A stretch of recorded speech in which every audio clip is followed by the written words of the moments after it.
देखिए, डिवीजन का मतलब टुकड़े करना। किसके टुकड़े करना? राशि के टुकड़े करना। अब इसके पीछे थ्योरी आप समझ लीजिए कि इनकी जरूरत क्यों पड़ गई। एक राशि लग्न में या पूर्व क्षितिज के अंदर तकरीबन ऑन एन एवरेज 2 घंटे स्टार्ट टू फिनिश रहती है। 24 घंटे का पीरियड है। 24 घंटे के बाद फिर वही सनराइज कर जाता है। उस 24 घंटे के अंदर ईस्टर्न होराइजन में ऑन एन एवरेज 2-2 घंटे के लिए एक राशि स्टार्ट से फिनिश तक रहती है। सवेरे आज की डेट में वृश्चिक राशि में सूर्य चल रहा है। तो वृश्चिक राशि सूर्य के, जब सूर्य तो आपको दिखाई देगा सवेरे ईस्टर्न होराइजन में, तो उसके पीछे वृश्चिक राशि के भी वो स्टार्स हैं। वृश्चिक राशि में कहाँ तक आ गया उसके डिग्री के ऊपर डिपेंड करेगा। रोज 1-1 डिग्री चलता है। पिछले महीने आया था मिड ऑफ नवंबर में, 15-14 नवंबर के आसपास आया होगा। वृश्चिक राशि में 1-1 डिग्री रोज चलता है, तो 15 डिग्री तो नवंबर में होगी, सब सपोज कीजिए। और आज क्या डेट है?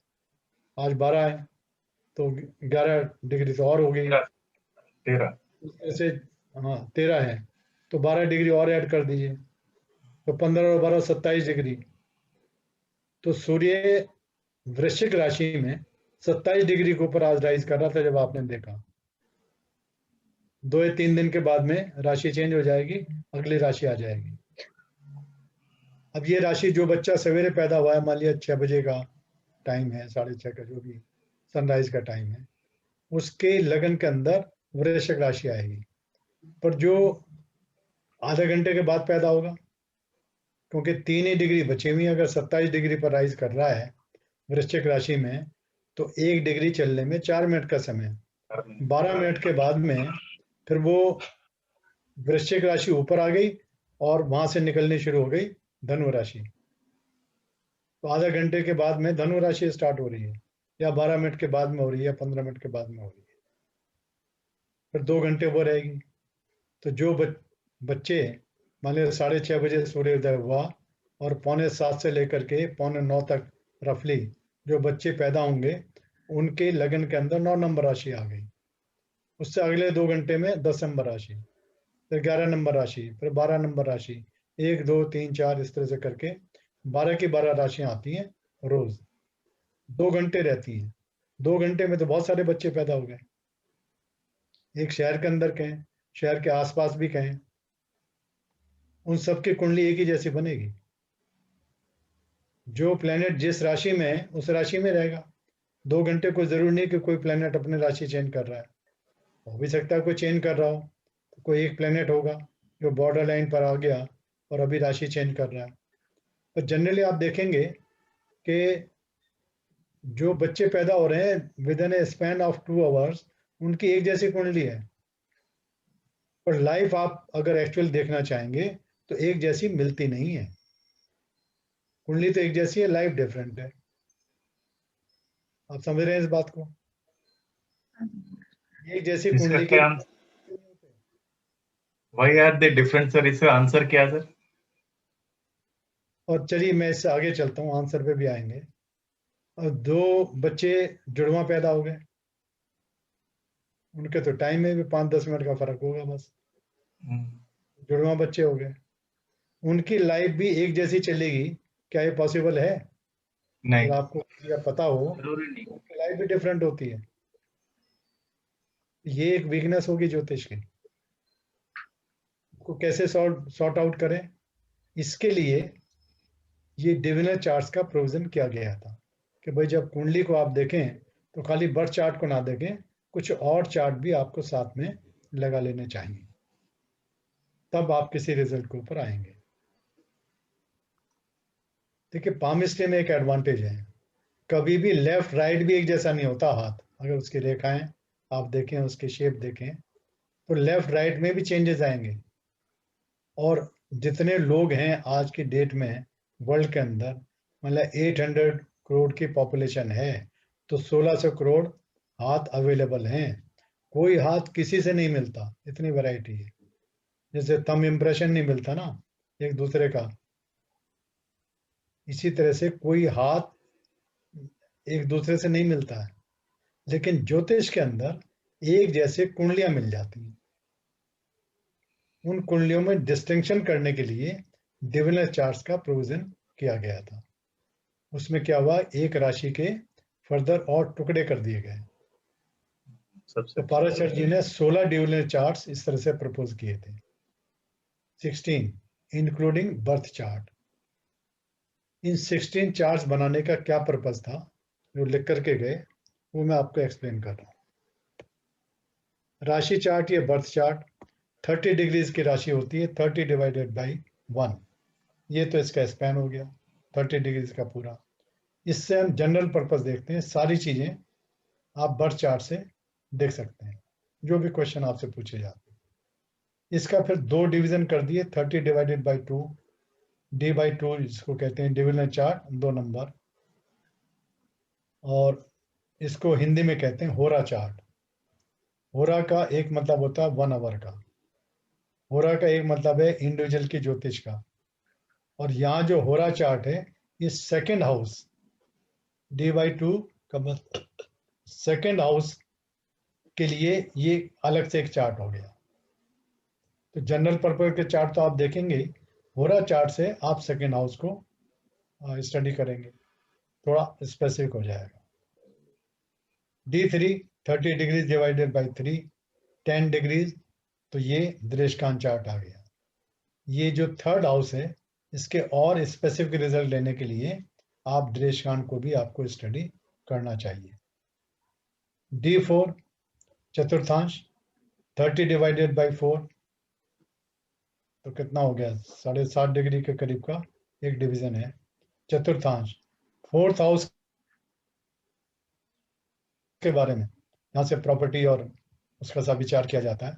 लेकिन व्हीकल के दुख सुख के लिए एक और उन्होंने आगे प्रपोज कर दिया। बाकी चीजें जो फोर्थ हाउस से देखते हैं, सारी चीजें D4 चार्ट से भी देख सकते हैं। D4 के बाद D5 D6 उन्होंने नहीं प्रपोज किया, D7 किया सीधा। इसका 7 टुकड़ा 30 डिग्रीज डिवाइडेड बाई 7। और इससे कौन से हाउस का डीप स्टडी करेंगे, फिफ्थ हाउस। चार्ट है D7, फिफ्थ हाउस के लिए इसको बनाया गया। D9 D8 नहीं उन्होंने प्रपोज किया, D9 चार्ट बनाया। नौमांश मोस्ट इंपॉर्टेंट चार्ट है डिविजनल चार्ट में। इससे सेवंथ हाउस देखा जाता है और जनरल पर्पस D1 की तरह से, यानी बर्थ चार्ट की तरह से इसको भी स्टडी किया जाता है। तो ये इसका ड्यूअल रोल होगा।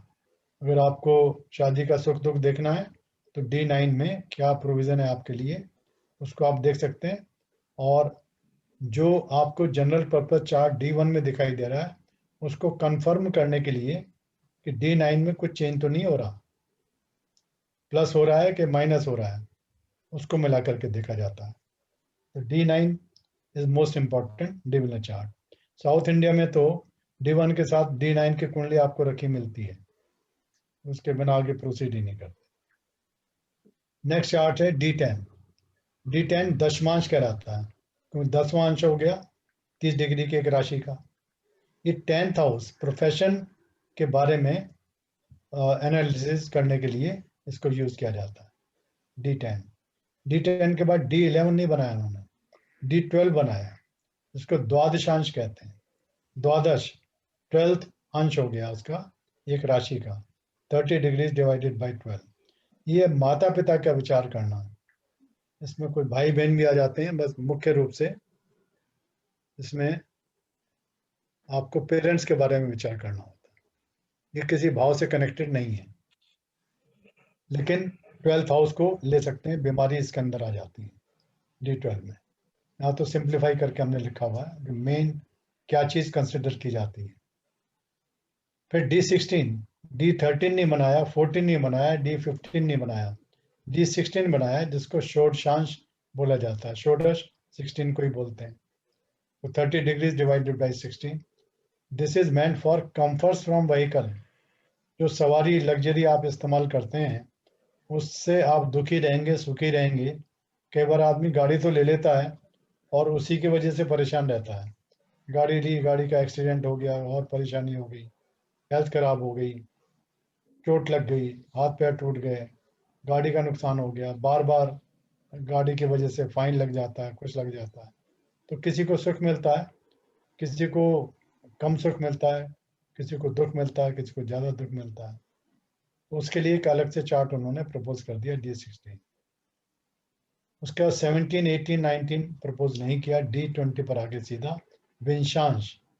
विंश जो है 20 को बोला जाता है संस्कृत में, तो विंशांश आ गया।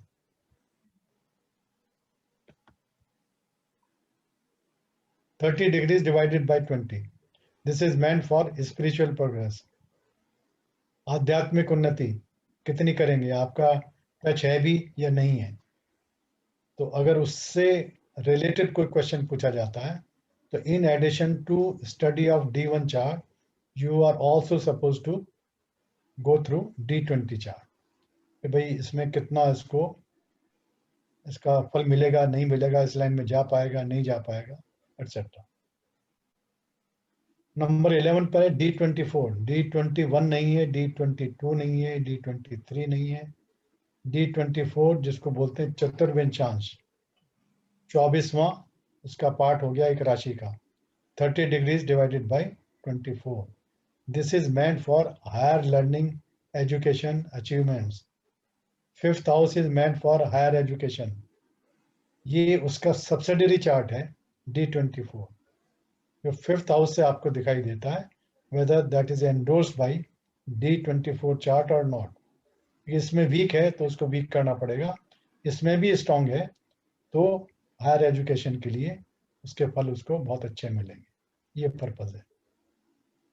D25, D26 उन्होंने प्रपोज नहीं किया, सीधा D27 पर आ गए।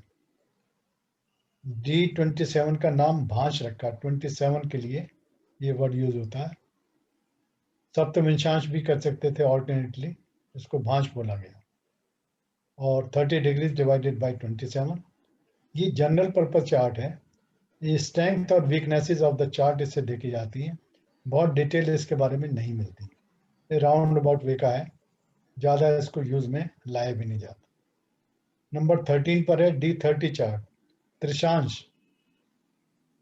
त्रिशांश एक इम्पॉर्टेंट चार्ट माना जाता है, इसको समझिए कि 6th हाउस से रिलेटेड, 8th हाउस से रिलेटेड, हेल्थ से रिलेटेड जो प्रॉब्लम्स हैं वो कंफर्म की जाती हैं D30 चार्ट से। All kinds of miseries, misfortune, तो और हेल्थ की जो प्रॉब्लम्स हैं वो D30 से देखी जाती हैं। और भी कुछ यूजेज हैं, अभी तो सिंप्लीफाइड करके मैं आपको बता रहा हूँ। फिर 31 से लेकर 39 तक कोई चार्ट उन्होंने प्रपोज नहीं किया, सीधा D40 पर आ गए, D45 पर आ गए, D60 पर आ गए। खवेदांश, इसमें लिखा है कि क्या इसमें शुभ है, क्या अशुभ है, ऑस्पिशियस, इनऑस्पिशियस, D40 के लिए। D45 के लिए भी जनरल एनालिसिस प्रपोज किया। और D60 ये भी जनरल पर्पज से है। अब जनरल पर्पज का मतलब क्या है, ये यूज होता है जब वो ट्विंस जब पैदा होते हैं, जुड़वा बच्चे पैदा होते हैं, तो दो के बीच में अंतर जो है 5, 7, 10 मिनट का होगा। कैसे यूज करेंगे उसको, तो वो तो चार्ट D1 तो एज इट इज बन गया, उसमें तो कोई चेंज ही नहीं है, लेकिन लाइफ तो डिफरेंट मिलती है। तो उसके लिए क्या हम बर्थ चार्ट की जगह किसी और चार्ट को यूज कर सकते हैं, तो D60, D45 ये सब उसके लिए है। D60 का मतलब क्या है, 30 डिग्रीज डिवाइडेड बाई 60, कितना आ गया, half degree. Half degree moment के लिए इट टेक्स ओनली 2 मिनट्स। आप समझ रहे हैं इस बात को, कोई भी जुड़वा बच्चा भी पैदा होगा तो एक से दूसरे के बीच में अगर 2 मिनट से ज्यादा का फर्क है तो चार्ट भी D60 डिफरेंट हो गया। तो दोनों के D60 देखे जाएंगे बजाय D1 देखने के, तब आपको पता लगेगा कि ट्विंस की भी लाइफ डिफरेंट है, क्योंकि चार्ट डिफरेंट है। D1 में तो कोई चेंज आया ही नहीं। बट अगेन मैं आपको बता दूं कि ये एक वीकनेस है ज्योतिष के अंदर, इसको कंपनसेट किया जा सकता है पामिस्ट्री से, क्योंकि पामिस्ट्री में एक जैसे हाथ नहीं होते। यहाँ पर एक जैसे चार्ट्स आपको बहुत मिलेंगे, अगर 20-30 बच्चे पैदा हो गए एक टाउन के अंदर 1-2 घंटे के पीरियड में, सबकी कुंडली एक जैसी बन गई। इसीलिए मैंने आपको शुरू में ये बताया था कि कुंडली जो बनती है, क्या वही सारी लाइफ आपका उसी के ऊपर डिपेंडेंट है? मैंने बोला था नहीं है, ये आपके पूर्व जन्म के कर्मों के हिसाब से मिली है। इसमें आपको एडिशन और ऑल्ट्रेशन कौन से करने? अपने इस जन्म के कर्मों से, तो नेट रिजल्ट आपको मिलता है। इस जन्म के कर्म उतने ही इंपॉर्टेंट हैं जितने के पास वाले आपके हैं। मैं दोबारा इसको आपको बताने की कोशिश करता हूँ। जितने आप सेलिब्रिटीज देख रहे हैं, ये सेलिब्रिटीज के अकेले पैदा हुए थे? ये कॉमन सेंस की बात है। हमारे प्रधानमंत्री के अकेले पैदा हुए थे उस दिन? वडनगर में जहाँ पैदा हुए, बहुत सारे बच्चे पैदा हुए थे। क्या सारे प्रधानमंत्री बन गए? इसलिए मैं कहता हूँ कि ज्योतिष में चीजें फिक्स नहीं है। जिनको पैसा कमाना है वो तो खैर उस हिसाब से बताते हैं, उनके लिए ठीक है कि हमें ही दिखाई देता है यही चीज है, ये आपके कर्मों का फल है। बट कर्मों का फल पास्ट प्रीवियस बर्थ के प्लस प्रेजेंट बर्थ के दोनों का नेट फल आएगा इस जन्म में। आपको ऑप्शंस मिलती हैं, आपको चॉइस मिलती है एक काम को करने की। 3 जगह 3 तरह के प्रोफेशन आप कर सकते थे, उसके लिए चांस था, अपॉर्चुनिटी थी। आपने किसी एक को चूज किया। उसी चार्ट वाला दूसरा व्यक्ति है, उसने दूसरे को चूज किया, तीसरा तीसरे पे चला गया, अलग अलग उसके फल हो गए। ये इस जन्म के अंदर महेंद्र सिंह धोनी जो है वो टीटी रेलवे उसमें काम कर रहा था, घर वालों को नाराज किया, रिस्क लिया, क्रिकेट में आ गया। पहले फुटबॉल में था, फिर क्रिकेट में आ गया। अब धोनी के साथ जो बच्चे पैदा हुए थे सारे क्रिकेट में नहीं आए।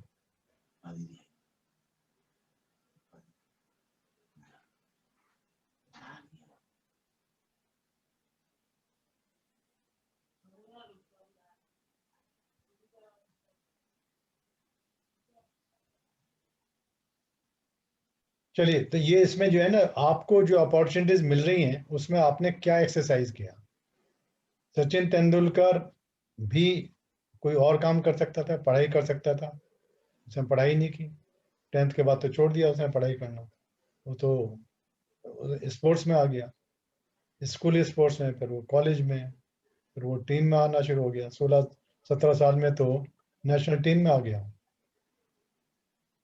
अब दूसरे लोग जो है, किसी ने कोई बिजनेस पकड़ लिया, दुकान खोल ली, कोई क्लर्की में चला गया, गवर्नमेंट सर्विस में चला गया। चार्ट वही है, बट आपका इस जन्म में जो कर्म है उसमें आपने डिफरेंट चॉइसेस इस्तेमाल की, इसलिए आपकी लाइफ डिफरेंट हो जाती है। इससे सारी चीजें टोटली फिक्स नहीं है, मैं बार बार इस चीज को एम्फेसाइज करता हूँ। लेकिन डिफरेंस देखना है अगर चार्ट के अंदर, तो आप अगर पामिस्ट्री को मिलाएं तो you can be slightly better of. दोनों में एक जैसे फल मिले कोई जरूरी नहीं। ये तो बात थी आपके 16 तरह के चार्ट्स उन्होंने प्रपोज किए।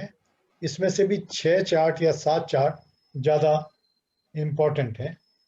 षडवर्ग 6 chart, D1, D2, D3, D9, D12, D30। पहले 3 चार्ट, D9 तो आएगा ही, इंपॉर्टेंट चार्ट है, और D12, D30 इसमें और आते हैं। कुछ लोग सप्त वर्ग उनको ज्यादा प्रेफर करते हैं, तो इसमें D7 भी शामिल कर दिया जाता है। ये कंपैरेटिवली ज्यादा इंपॉर्टेंट चार्ट है बाकी सारे चार्ट देखने के बजाय। कुछ एम्बिगुअस टाइप के हैं, ज्यादा क्लैरिटी के साथ नहीं पता लग रहा क्या देखें, कोई हाउस भी इसमें नहीं लिखा हुआ, जनरलाइज कर दिया, ऑस्पिशियस, ऑस्पिशियस, इनऑस्पिशियस, इस तरह के वो आ गया। स्ट्रेंथ वीकनेसेस स्पेसिफिक नहीं है वो। यहाँ तक बात समझ में आ गई? हाँ जी सर। Any questions? नहीं सर। अभी आप 3 ही लोग जो उन्होंने ज्वाइन किया है ना,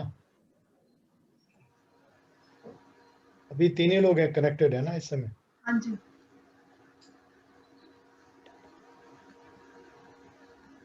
अच्छा, इंसिया जी आपने ज्वाइन कर लिया है?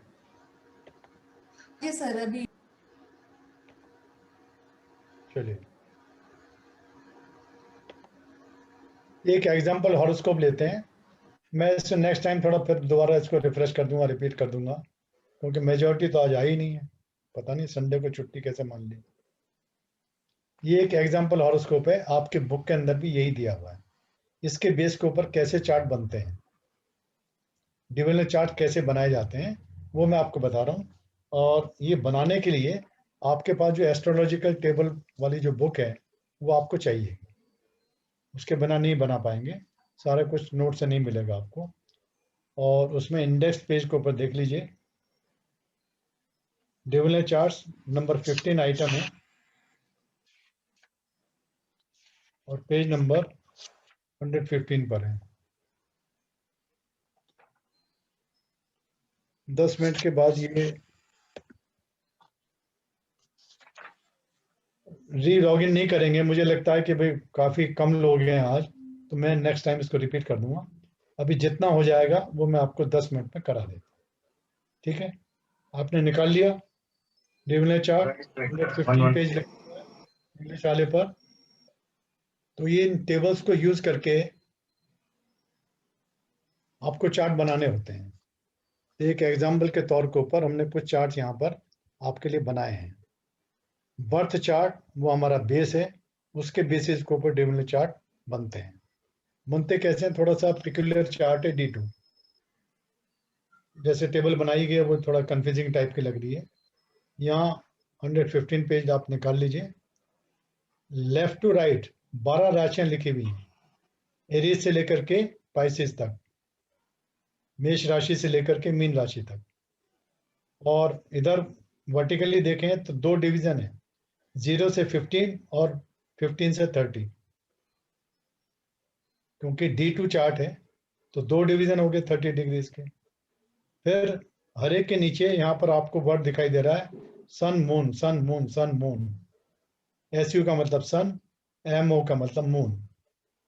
इसको सन मून की जगह ये समझिए कि सन का मतलब राशि नंबर 5 और मून का मतलब राशि नंबर 4। इसको नोट कर लीजिए, सन मून का मतलब, क्योंकि इसी पर्टिकुलर चार्ट में लग रखा है, नहीं तो बाकी जगह राशियां लिख दी हैं। इसमें ट्रेडिशनली उसको चेंज नहीं कर रहे। ये बात यहाँ तक क्लियर हो गई। हाँ जी सर। अब हम क्या करेंगे, बर्थ चार्ट आपके सामने है, यहाँ पर कौन सा प्लेनेट किस राशि में है, कितने डिग्री पर है। अब डिग्री भी फर्स्ट 15 डिग्रीज में या नेक्स्ट 15 डिग्रीज में 15 to 30 डिग्री है, वो यहाँ पर काउंट करेगा। किस राशि में D2 चार्ट में प्लेस किया जाएगा, वहाँ पर भी राशियाँ होंगी, लेकिन वहाँ पर दो ही राशियाँ हैं, क्योंकि सन मून। तो 12 राशियों वाला चार्ट नहीं है, सिर्फ दो राशि का है। कैसे बनेगा, तो यहाँ पर आप देख रहे हैं D2 चार्ट का हुआ है, थोड़ी सी मिस्टेक हो गई थी, कुछ कटिंग इसके अंदर है। लेकिन यहाँ पर चाहे आप इसको वर्टिकली चाहे हॉरिजेंटली, एक राशि 4 एक राशि 5, दो में आपको डिवाइड करना है। सबसे पहले हम लगन को देखते हैं, लगन कौन सी राशि में गया। यहाँ पर लगन है मकर राशि, कैप्रिकॉन 1658। आप कैप्रिकॉन को पकड़िए लेफ्ट टू राइट और उसमें डिग्री को आप आ जाइए। डिग्री मोर देन 15 है तो वहाँ क्या लिखा हुआ है, 30 डिग्री के सामने सन। सन का मतलब राशि नंबर 5। ठीक है, तो हमने D2 चार्ट में दो डिवीजन किए थे, लगन को राशि नंबर 5 वाले उसमें डाल दिया। देख रहे हैं आप, यहाँ पर ये लगन लिख दिया राशि नंबर 5 में। अब आइए सन के ऊपर।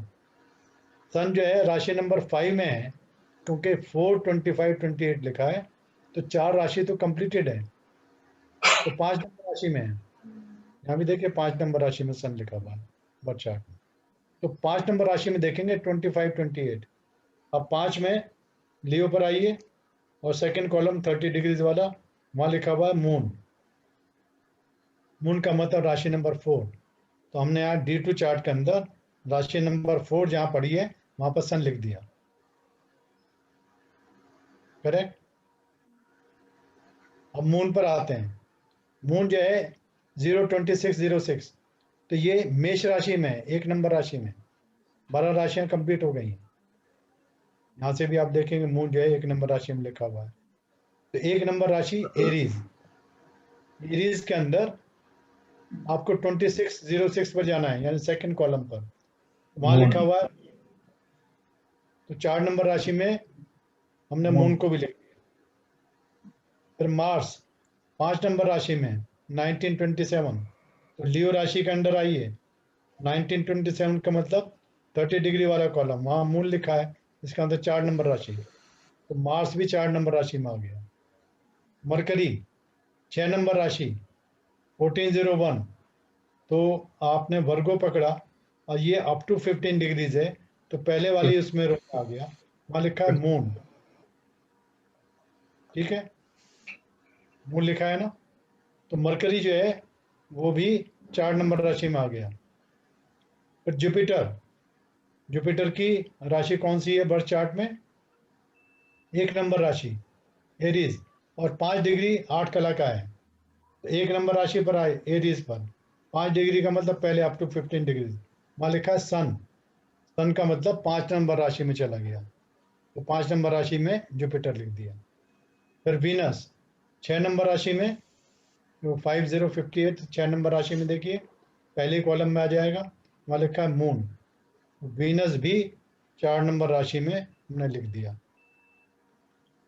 वीनस के बाद सैटर्न 8 नंबर राशि में 2119, तो वहां से स्कॉर्पियो पकड़िए, 21 का मतलब सेकंड वाला कॉलम पकड़िए, 30 डिग्री वहां लिखा है सन, तो सैटर्न जो है 5 नंबर राशि में चला जाएगा।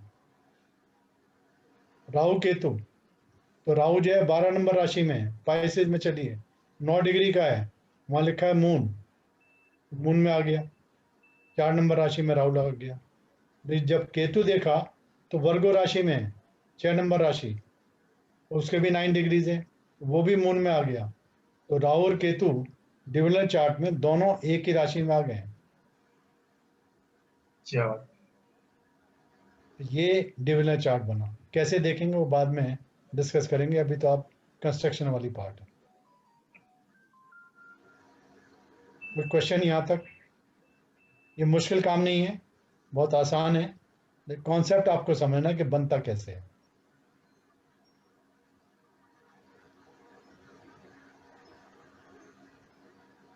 अभी बाकी जो चार्ट हैं उसमें जैसे नॉर्मल फॉर्मेट है हमारा, 12 राशियां नॉर्थ इंडियन चार्ट, उसके हिसाब से ही बनेंगे।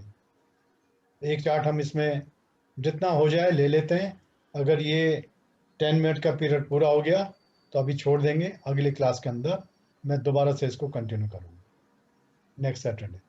ओके, अभी जितना टाइम है हमारे पास मैं उसके हिसाब से बता देता हूँ। D3 के लिए टेबल डिफरेंट है, वहीं पेज से D3 की टेबल निकाल लीजिए। कितने पेज पे था? 115 था। 115 पेज नंबर। हाँ 115। अगली टेबल D3 की है, इसमें 3 डिवीजन है 10 डिग्री के, 0 to 10, 10 to 20, 20 to 30। सबसे पहले लग्न निकालना है। हमारा जो लग्न है वो मकर राशि 10 नंबर राशि का है, 1658। पहले लग्न की राशि डिसाइड करेंगे, यहाँ पर मकर राशि में गए कैप्रिकॉर्न में, 1658 का मतलब 10 to 20 मिडिल वाला कॉलम, वहां लिखा है 2 नंबर राशि है, तो लगन की राशि D3 चार्ट के लिए हमारी डिसाइड हो गई 2 नंबर। अब फॉर्मेट बना दिया आपने, 2 3 4 5 6 सब राशियां लिख दीजिए, ये सबसे पहला स्टेप है। एग्रीड? अब हमें खाली राशि निकालनी है और उसमें प्लेनेट को लिख देना है। फॉर एग्जाम्पल सन 5 नंबर राशि में 25 28, तो 5 नंबर का मतलब लियो में 25 28 का मतलब आखिरी का कॉलम है 20 to 30, वहां लिखा है 1, तो 1 नंबर राशि में हम सन को लिख देंगे। D3 की 1 नंबर राशि 12th हाउस में पड़ी है, यहाँ सन लिख दिया। ठीक है, मून पर गए, मून 1 नंबर राशि में 2606 है, 1 नंबर राशि में गए, 26 का मतलब लास्ट वाले उसमें चले गए। 9 नंबर राशि यहाँ पर लिखा हुआ है, तो 9 नंबर राशि में मून को लिख देंगे। सिंपल। मार्स पर गए, मार्स 5 नंबर राशि में 19 डिग्रीज का है, तो 5 का मतलब लियो में गए और उसकी डिग्री है 19, तो 20 से कम है, तो मिडिल वाला कॉलम आ गया 20 डिग्री वाला, 9 नंबर लिखा हुआ है, तो 9 नंबर राशि में चले गए, वहां पर हमने मार्स लिख दिया। तो मून और मार्स दोनों 9 नंबर राशि में है। ठीक। मरकरी 6 नंबर राशि में 14 डिग्री समथिंग, तो 6 में गए वर्गों में, 14 का मतलब